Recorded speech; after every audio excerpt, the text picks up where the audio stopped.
Hello बच्चों, आप कैसे हो? उम्मीद है कि आप अच्छे होंगे। तो बच्चों, हम आज इस वीडियो में पॉलिनोमियल अर्थात बहुपद से संबंधित पार्ट को लेके आए हैं, जो कि आप लोगों के लिए बहुत ही महत्वपूर्ण प्रश्न है बच्चों। तो बच्चों, मैं पॉलिनोमियल के पार्ट 1 को लेके आया हूं।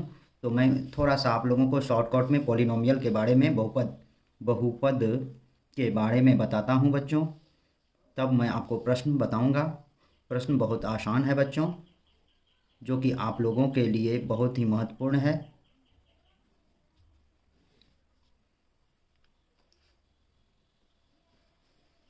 बच्चों, पॉली अर्थात बहु, बहु का अर्थ होता है एक से अधिक, एक से अधिक।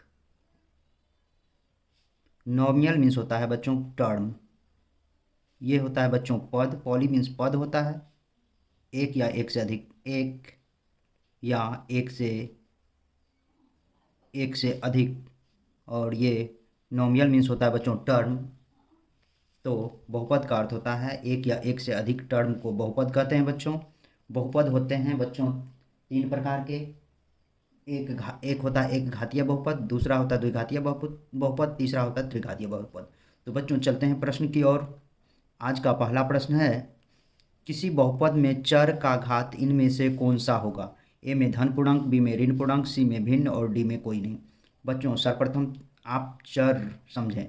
चर कहते हैं A to Z वाले अक्षर को चर कहते हैं।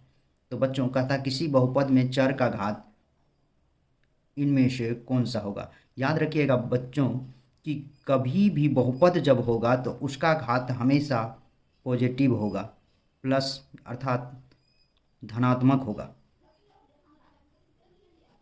या धन पूर्णांक में होगा बच्चों। तो इसीलिए इस प्रश्न का उत्तर हो जाएगा बच्चों 1 का A अर्थात धन पूर्णांक। आज का नेक्स्ट और दूसरा प्रश्न है बच्चों,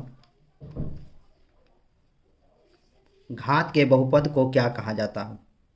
सॉरी बच्चों, प्रश्न है आज का, घात 1 के बहुपद को क्या कहा जाता है? बहुपद नहीं है, रेखिक बहुपद, द्विघात बहुपद, त्रिघात बहुपद बच्चों।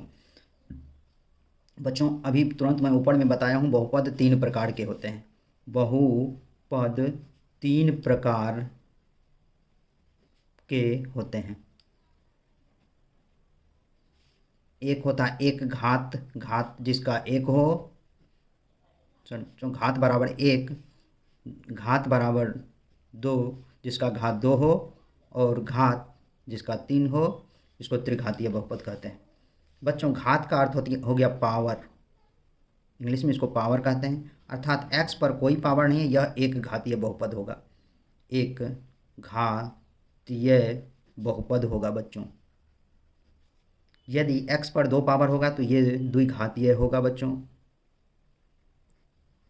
बहुपद, और x पर क्यूब 3 घात होगा तो इसको कहेंगे त्रिघातीय बहुपद। तो बहुपद इस तरह से होता है बच्चों। तो यहाँ आपको प्रश्न पूछा जा रहा है, घात 1 के बहुपद को कौन सा बहुपद कहेंगे बच्चों? और एक बात याद रखिएगा बच्चों, यदि x2x+1 है तो x पर पावर 1 है, इसका घात 1 है, इसलिए यह एक घातीय बहुपद होगा। और इस टाइप के इक्वेशन को रेखिक इक्वेशन कहते हैं बच्चों। जिस पर एक घात पावर हो उस तरह के बहुपद को रेखिक बहुपद भी कहते हैं बच्चों। तो याद रखिएगा, एक घात के बहुपद को हम रेखिक बहुपद कहते हैं। तो 2 का आंसर हो जाएगा बच्चों ऑप्शन नंबर बी। नेक्स्ट प्रश्न है बच्चों, प्रश्न नंबर 3, त्रिघात बहुपद x³ का शून्यक क्या होगा? बच्चों, शून्यक का अर्थ हो गया शून्य, अर्थात आपको px दिया हुआ है x³। बच्चों, इसका सर्वप्रथम पूरी तरह से मैं प्रश्न नहीं बोला हूँ, फिर से बोल देता हूँ। त्रिघात बहुपद x³ का शून्यक क्या होगा? ए में -1, बी में 0, सी में 1 और डी में 2। बच्चों, आपको शून्यक का अर्थ होता है 0। px x³ है तो यहाँ x बराबर 0 होगा, तो p0 0 का क्यूब अर्थात 0, अर्थात ये x³ का शून्यक हमेशा आपको शून्य होगा बच्चों। इसलिए 3 का आंसर हो जाएगा बच्चों option number b. Next question है बच्चों, क्वेश्चन नंबर 4।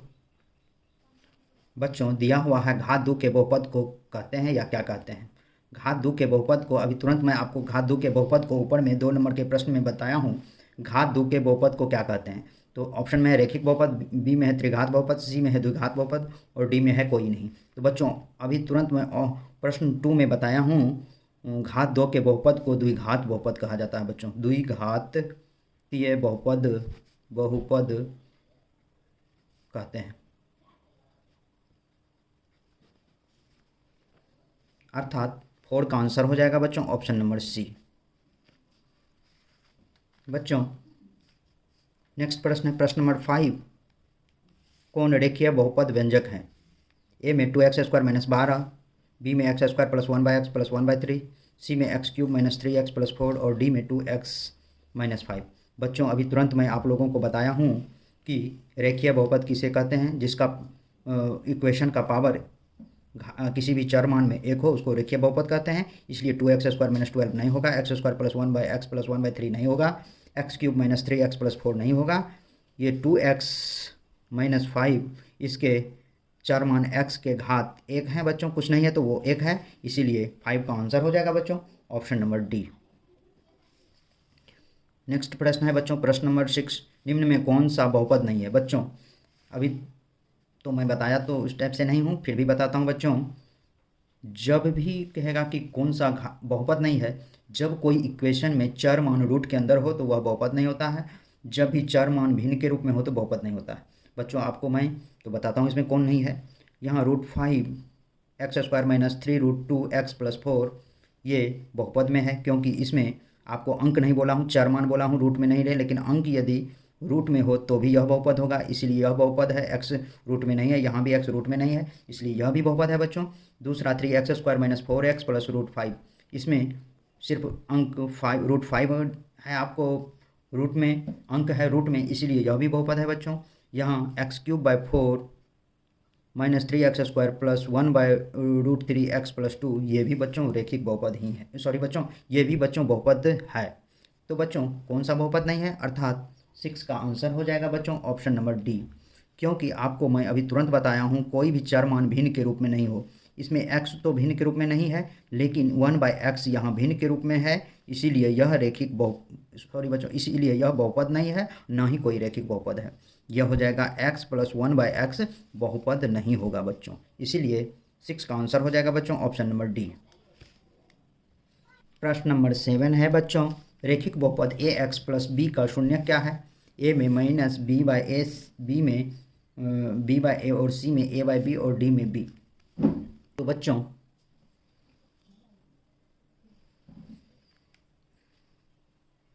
इसमें कह रहा है ax + b का शून्यक। तो सर्वप्रथम आप इसे px = ax + b लिखें और यहाँ px = 0 दिया हुआ है, तो 0 = ax + b, ax = हो जाएगा बच्चों 0 - b, ax = -b।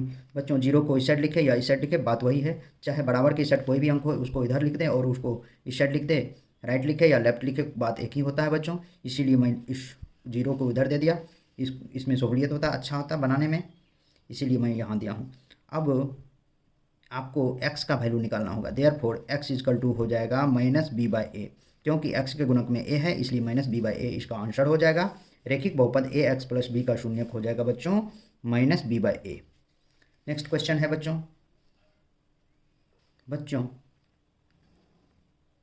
Question number 7 का मिलता जुलता प्रश्न नंबर 8 है 3x + 4 बहुपद का शून्यक क्या होगा? a में 4/3, b में 3/4, c में -4/3, d में -3/4। बच्चों 3x + 4 दिया हुआ है बहुपद। अब आप इसे माना कि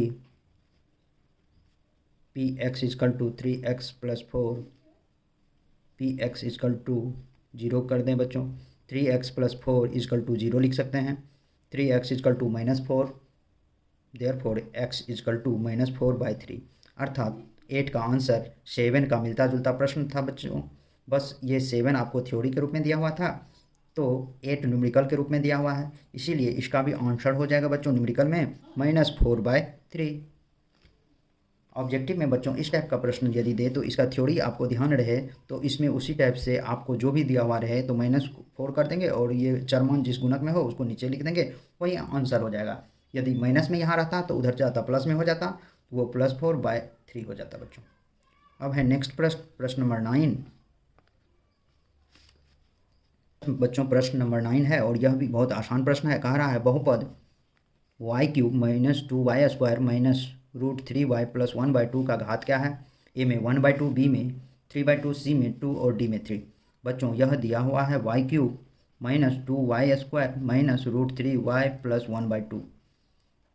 बच्चों इसका घात कह रहा है। जब भी बहुपद का घात कहे तो चर मान का जो मैक्सिमम घात होगा, जिस भी चर मान का मैक्सिमम घात होगा, अधिकतम जो घात होगा जिस चर मान का, वही घात इसका आंसर हो जाता है। इसीलिए 9 का आंसर हो जाएगा अधिकतम चर मान के घात अर्थात 3 आंसर होगा, क्योंकि y³ सबसे बड़ा घात इसी का क्यूब ही है, इसीलिए इसका आंसर हो जाएगा बच्चों 9 का ऑप्शन नंबर डी। नेक्स्ट और लास्ट प्रश्न है आज का बच्चों, प्रश्न नंबर 10। बच्चों मैं इस पार्ट में आज जितना भी प्रश्न बताया हूँ उस प्रश्न में थोड़ा सा मुश्किल प्रश्न नंबर 10 और आज का अंतिम प्रश्न है। तो 10 नंबर प्रश्न दिया हुआ है बच्चों, यदि px = x² - 3x - 4 हो तो px का एक शून्य क्या होगा। ए में 0, बी में 2, सी में 3 और डी में 4। बच्चों आपको दिया हुआ है px = x² - 3x - 4, अर्थात आपको शून्य मांग रहा है तो px = 0 लिख दीजिए। तो 0 = x² - 3x - 4 लिख सकते हैं बच्चों। तो आप इसे x² - 3x - 4 = 0 भी लिख सकते हैं बच्चों। आप इसे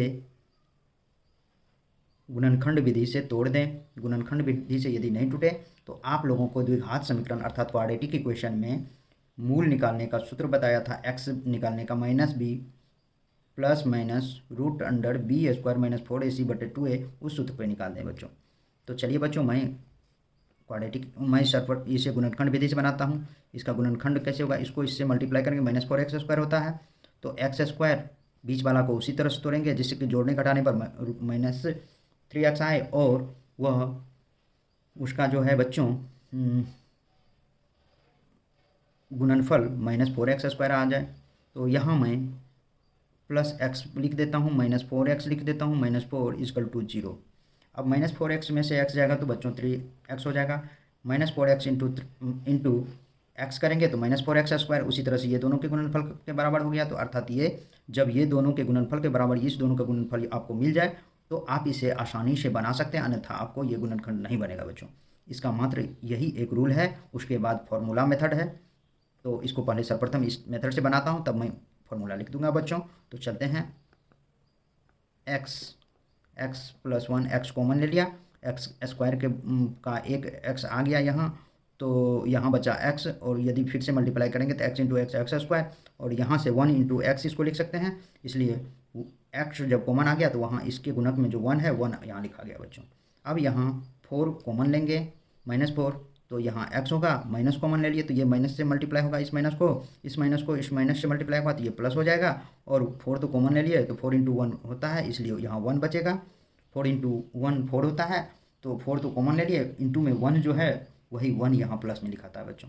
अब दोनों में कॉमन, ये इसमें कॉमन x + 1 है, इसलिए हम लिखेंगे x + 1 और यहाँ जो बचेगा x और यहाँ -4, x - 4 = 0।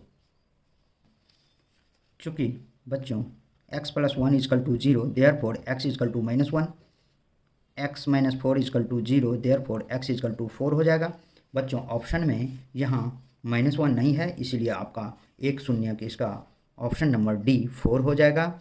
और इसको जब दूसरा मेथड से आप बनाएंगे तो इसे बनाने के लिए लिखेंगे x = -b + √b² - 4ac/2a। Method से आप इसका गुणनखंड तोड़ लेंगे बच्चों, तब भी आपको ये सवाल बन जाएगा। तो बच्चों आज के वीडियो में बस इतना ही। मेरे यूट्यूब चैनल पर आप लोगों को बने रहने के लिए बहुत बहुत धन्यवाद तथा मेरे इस प्रकार के महत्वपूर्ण वीडियो को देखने के लिए मेरा चैनल को ज़रूर से ज़रूर सब्सक्राइब करें बच्चों। तो बच्चों बहुत बहुत धन्यवाद।